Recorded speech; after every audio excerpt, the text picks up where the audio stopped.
மாதா தொலைக்காட்சியின் அன்பு உள்ளங்கள் அனைவருக்கும் அன்பான வாழ்த்துகளும் வணக்கங்களும். இது Vatican top 10 sponsored by black thunder Ooty main road Mettupalayam and co sponsored by saint Ann's congregation Trichy. Vatican top 10 நிகழ்ச்சியை ஒளிபரப்ப உதவியவர்கள் black thunder. Lucky Falls at Black Thunder, Ooty Main Road, Mettupalayam.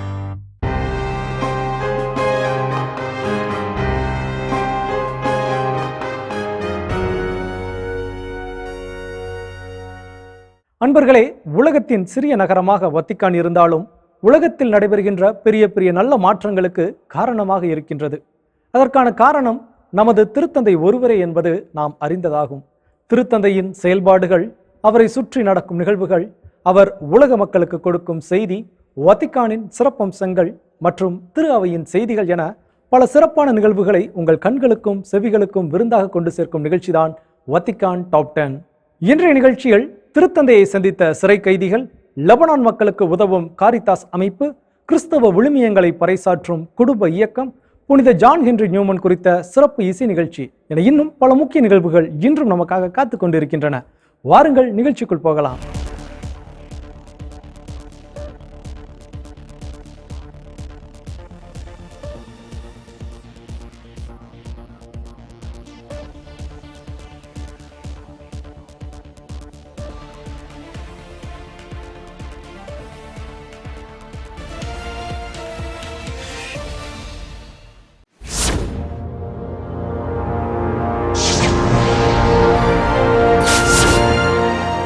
சிறையிலிருந்து வெளிவந்த 20 சிறை கைதிகள் திருத்தந்தை பிரான்சிஸ் அவர்களை வத்திக்கானில் திருத்தந்தையின் இல்லத்தில் சந்தித்தனர். அந்த சந்திப்பு குறித்த காணொளி இதோ உங்களுக்காக. ரோமையில் உள்ள சிறையிலிருந்து வெளிவந்த 20 கைதிகள் திருத்தந்தை பிரான்சிஸ் அவர்களை வத்திக்கான் இல்லத்தில் சந்தித்தனர். அவர்களுடன் சிறை வார்டன் மற்றும் சாப்ளைன் உடன் இருந்தனர்.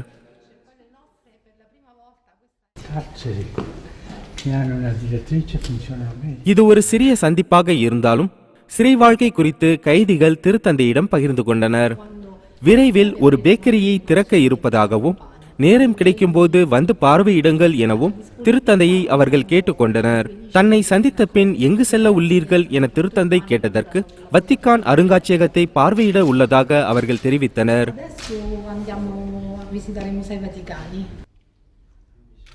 பின்னர் அவர்களுக்கு திருத்தந்தை பிரான்சிஸ் சில அறிவுரைகளை வழங்கினார்.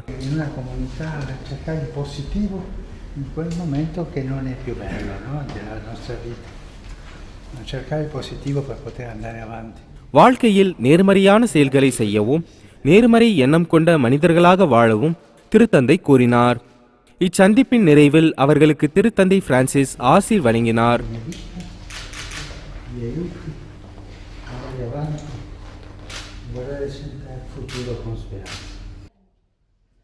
சிறையில் இருப்பவர்களை மறந்துவிடக் கூடாது, அவர்கள் வாழ்வில் மாற்றம் காண செயல்படுங்கள் என இறை சமூகத்தை திருத்தந்தை கேட்டுக்கொண்டார் என்பது குறிப்பிடத்தக்கது.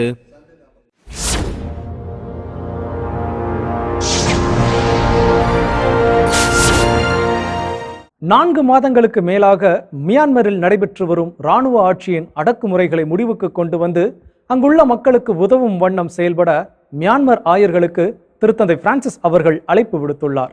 அது குறித்த காணொளி இதோ உங்கள் பார்வைக்கு. கடந்த வார மூவேளை ஜப உரைக்கு பின்னர் திருத்தந்தை பிரான்சிஸ் அவர்கள் சில முக்கிய செய்திகளை பகிர்ந்து கொண்டார்.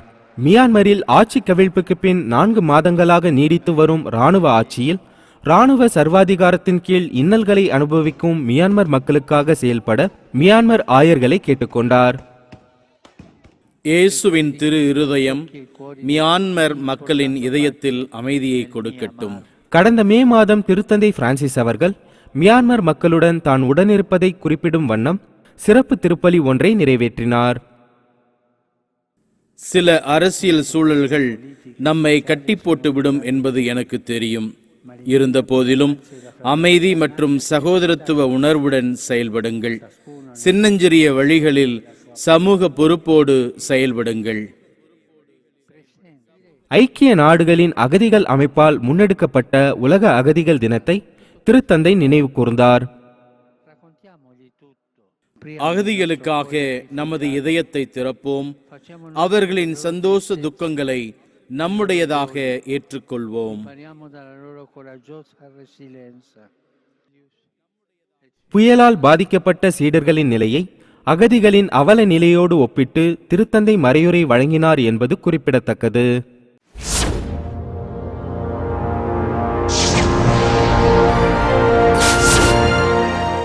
திருப்பிடத்துக்கான நைஜீரியாவின் புதிய தூதர் பால் ஓகா ஆதிக் அவர்கள் திருத்தந்தை பிரான்சிஸ் அவர்களை வத்திக்கானில் சந்தித்து தனது சான்றிதழை கொடுத்தார். அந்த சந்திப்பு குறித்த காணொளி இதோ உங்களுக்காக. தங்களது பாரம்பரிய முறைப்படி வணக்கம் தெரிவித்து திருத்தந்தை பிரான்சிஸ் அவர்களை நைஜீரியாவின் புதிய தூதர் பால் ஓகா ஆதிக் வத்திக்கானில் சந்தித்து தனது சான்றிதழ்களை வழங்கினார். புதிய தூதரின் குடும்பத்தினரும் இந்த சந்திப்பில் கலந்து கொண்டனர். புதிய தூதர் திருத்தந்தைக்கு சில பரிசுகளை வழங்கினார். பதிலுக்கு திருத்தந்தை பிரான்சிஸ் அவர்களும் சில பரிசுகளை புதிய தூதருக்கு வழங்கினார்.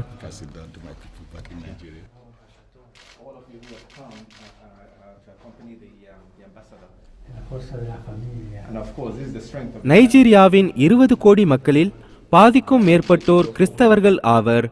அங்கு நிலவும் தீவிரவாதிகளின் தாக்குதலால் இந்த ஆண்டு மட்டும் சுமார் 100க்கும் மேற்பட்ட கிறிஸ்தவர்கள் இறந்துள்ளனர். கிறிஸ்தவ எதிர்ப்பு மனநிலை கொண்ட நாடாக நைஜீரியா மாறி வருகிறது என eight to the church in NEET அமைப்பு தெரிவித்துள்ளது.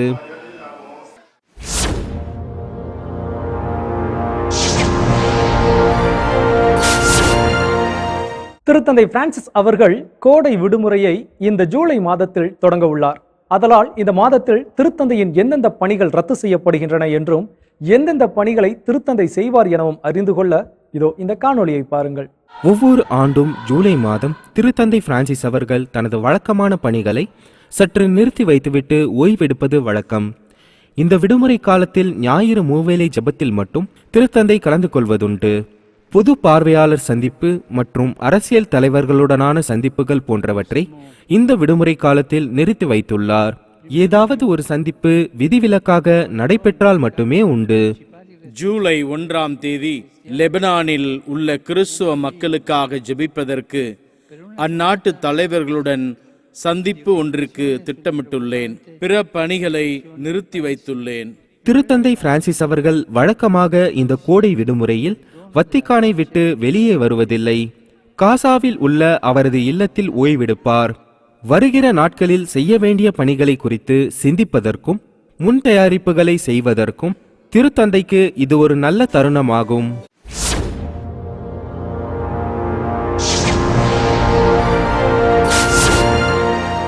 ஜார்ஜியாவின் அதிபர் சலோம் ஷுராபிஷ்விலி அவர்கள் திருத்தந்தை பிரான்சிஸ் அவர்களை வத்திக்கானில் சந்தித்தார். அரசு முறையிலான இந்த சந்திப்பு குறித்த காணொளி இதோ உங்களுக்காக. ஜார்ஜியாவின் அதிபர் சலோம் சுராபிஷ்விலி அவர்கள் திருத்தந்தை பிரான்சிஸ் அவர்களை வத்திக்கானில் சந்தித்தார். திருத்தந்தைக்கு அதிபர் பல பரிசுகளை கொண்டு வந்திருந்தார்.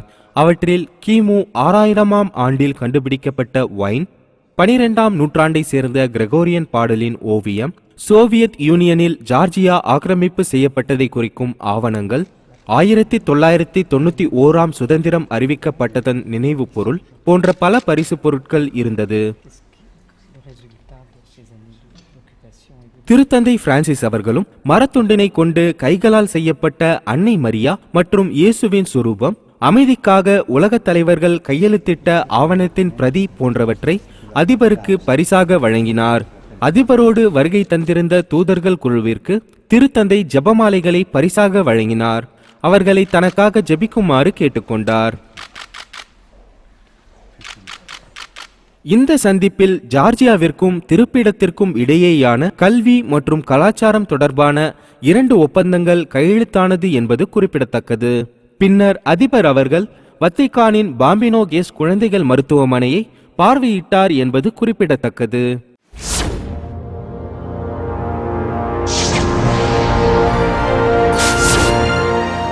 கடந்த வாரம் பொது பார்வையாளர்களை சந்தித்த திருத்தந்தை பிரான்சிஸ் அவர்கள் இறைமக்களுக்கு வழங்கிய மறையுரையில் இயேசு கிறிஸ்து நோய் தீர்க்கும் மருத்துவர் மட்டுமல்ல, அவர் நம்மை மீட்க வந்த மீட்பர் எனவும் குறிப்பிட்டார். அது குறித்த விரிவான காணொளி இதோ உங்களுக்காக.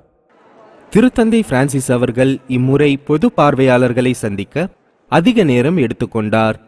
திருப்பயணிகள் கொண்டு வந்திருந்த புகைப்படங்களை ஆசிர்வதித்தார். புத்தகங்களில் கையெழுத்திட்டார். தொடர்ந்து திருப்பயணிகளுக்கு மறைக்கல்வி உரை வழங்கினார். Egli non è stato un filantropo.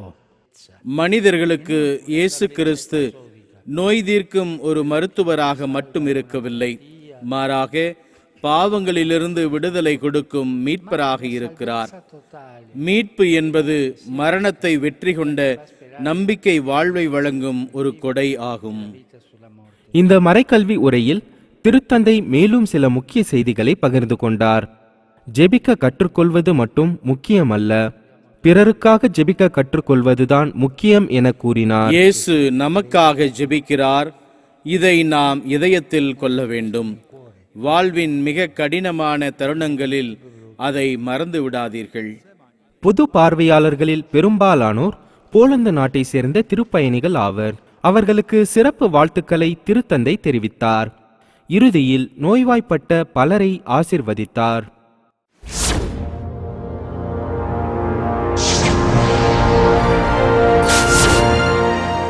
Lebanon நாட்டின் பைரூட் துறைமுகத்தில் வெடிவிபத்து ஏற்பட்டு 10 மாதங்களான நிலையில் அங்குள்ள மக்களுக்கு அத்தியாவசிய தேவைகளை பூர்த்தி செய்து வரும் காரிதாஸ் அமைப்பு பற்றிய காணொளி இதோ உங்களுக்காக.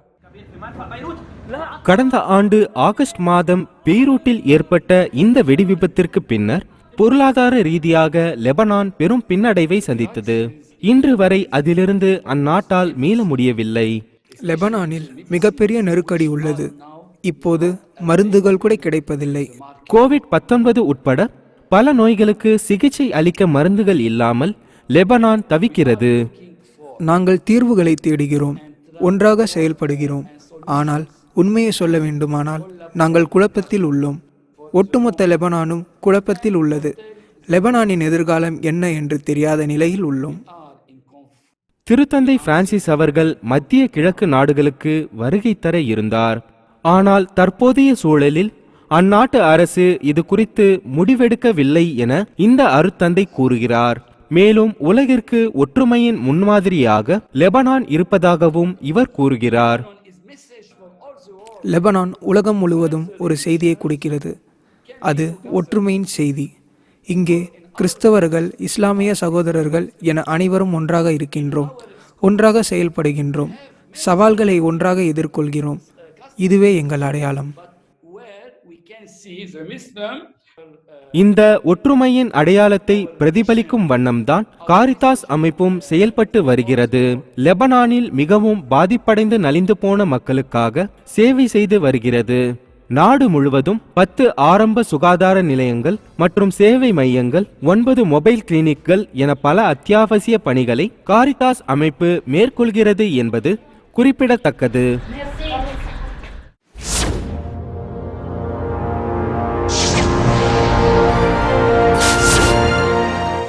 Aid to the Church in Need என்ற அமைப்பானது தேவையில் இருக்கும் கிறிஸ்தவ மக்களுக்கு உதவுவதற்காக 14 கோடியே 40 லட்சம் ரூபாய் பணத்தை நிதியாக திரட்டுகிறது.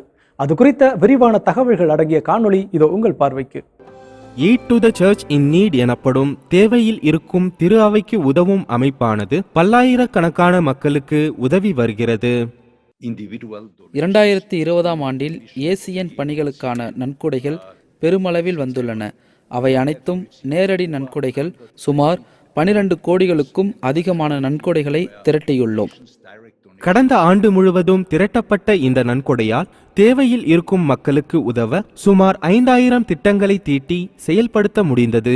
எடுத்துக்காட்டாக கோவிட் பெருந்தொற்று சேவை பணிகள், முகக்கவசம் வழங்குவது, மருந்துகளை வழங்குவது, தடுப்பூசி பெற்று தருவது என மக்களுக்கு உதவ சுமார் 3.7 கோடி நன்கொடை செலவிடப்பட்டுள்ளது. உதவி பெரிதும் தேவைப்படும் சிறுபான்மையின கிறிஸ்தவர்களுக்கு இந்த உதவி சென்றடைந்துள்ளது. உக்ரைன், லெபனான் போன்ற நாடுகளில் மக்கள் மிகவும் வறிய நிலையில் உள்ளனர்.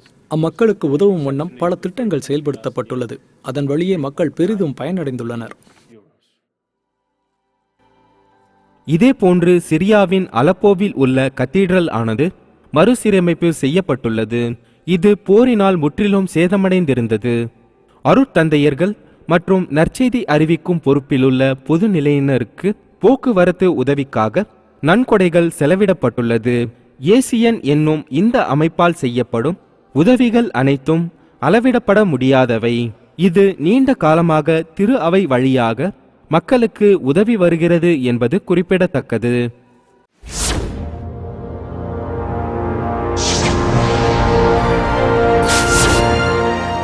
கிறிஸ்தவ குடும்ப இயக்கமானது சுமார் 70 ஆண்டுகளுக்கு மேலாக குடும்பங்கள் மற்றும் சமுதாயத்தில் கிறிஸ்தவ விழுமியங்களை மேம்படுத்துவதற்காக செயல்பட்டு வருகிறது.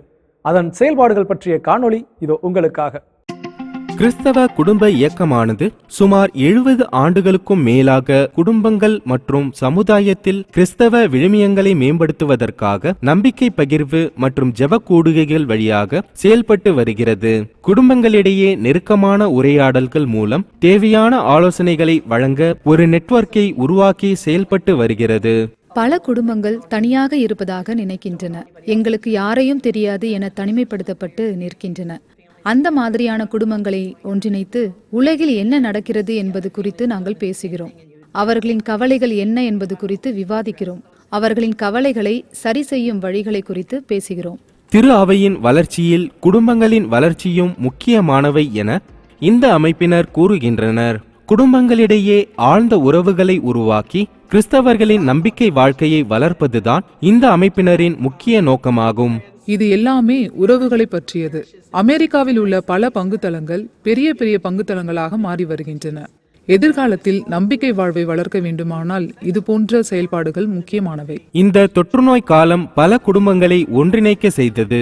ஆக்கப்பூர்வமான வழிகளில் குடும்பத்தினர் செயல்பட உதவியது. உடல் ரீதியாக சமூக இடைவெளி விட்டு மக்கள் இருந்தாலும் உள ரீதியாக அவர்களை ஒன்றிணைத்தது. இது சமூகத்தின் உண்மையான மதிப்பை காட்டுகிறது. தொற்று நோயின் காரணமாக தனிமையை நான் அனுபவித்தாலும் அது கற்றுக் கொடுத்த பாடம் ஒன்று இருப்பதாக நான் நினைக்கிறேன். அது என்னவென்றால், குடும்பங்களுக்கிடையிலான புரிதல்கள், ஒருவருக்கொருவர் குடும்பங்களில் நன்கு புரிந்து கொள்ளும் ஒரு சூழல் உருவாகியிருக்கிறது. தொற்றுநோய் காரணமாக விதிக்கப்பட்ட கட்டுப்பாடுகளை அமெரிக்கா கொஞ்சம் கொஞ்சமாக குறைக்க தொடங்கியுள்ள நிலையில் குடும்பங்களில் கிறிஸ்தவ விழுமியங்களை வளர்த்தெடுக்க கிறிஸ்தவ குடும்ப இயக்கம் செயல்பட தொடங்கியுள்ளது என்பது மகிழ்ச்சிக்குரியது.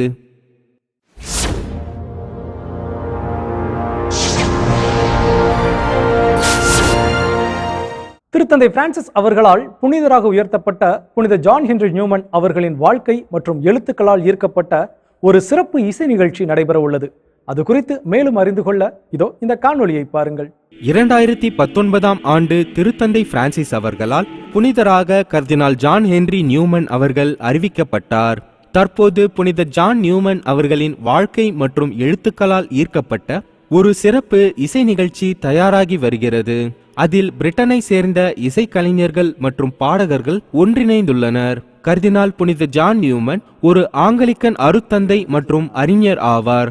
அவர் கத்தோலிக்கத்தை தழுவியதும் லண்டன் நகர வீதிகளில் இசை வழியாக நற்செய்தி பணி செய்து வந்தார். 19ஆம் நூற்றாண்டின் நடுப்பகுதியில் பலர் கத்தோலிக்கத்தை புரிந்து கொண்டது போல புனித நியூமன் அவர்களும் புரிந்து கொண்டார். லண்டன் தெருக்களில் நற்செய்தி பணி செய்தார். இது இசை கலைஞர்களுக்கும் பாடகர்களுக்கும் தங்கள் திறமைகளை வெளிக்கொண்டு வர உதவும் ஒரு பெரிய வாய்ப்பாகும். இந்த இசை கச்சேரி வழியே புனித நியூமன் குறித்த பிரார்த்தனை மற்றும் ஜெபங்களை மக்களிடையே எளிதில் கொண்டு சேர்க்க முடியும் என இந்த நிறுவனர் நம்புகிறார். இது ஒரு எளிய முயற்சியாகும். புனித நியூமன் பற்றி அறியாத மக்கள் கூட இந்த இசை நிகழ்ச்சிக்கு பின்னர் அவரை பற்றி அறிந்து கொள்வார்கள். இந்த இசை நிகழ்ச்சியில் கர்தினால் புனித நியூமன் அவர்களால் ஈர்க்கப்பட்ட 2 பாடல்கள் இடம்பெற உள்ளன. இது தங்களது பணிக்கு உத்வேகம் கொடுப்பதாக பாடகர்கள் மற்றும் இசைக்கலைஞர்கள் கூறுகிறார்கள். புனித நியூமன் அவர்களின் பிரார்த்தனை ஆற்றல் வாய்ந்தது. நாம் நம்பிக்கையாளர்களாக இருந்தாலும் இல்லாவிட்டாலும் அது நமக்கு வாழ்க்கையை கற்றுக் கொடுக்கின்றது. இது எளிமையானதுதான், ஆனால் மிக பெரியது. 2019 ஆண்டு புனித நியூமன் புனிதராக அறிவிக்கப்பட்ட போது மக்கள் இங்கிலாந்திலிருந்து வத்திக்கான் சென்றனர். இன்று அவரது புகழ் உலகம் முழுவதும் எடுத்து செல்லப்பட்டுள்ளது என்பது குறிப்பிடத்தக்கது. என் நண்பர்களே, இந்த வாரம் வத்திக்கான் டாப் 10 நிகழ்ச்சியின் வழியே திருத்தந்தை மற்றும் வத்திக்கானின் கடந்த வார உலகை கண்டு ரசித்தீர்கள் அல்லவா? இதே போன்று மீண்டும் அடுத்த வாரம் வேறு சில புது நிகழ்வுகளோடு உங்களை வந்து சந்திக்கிறோம்.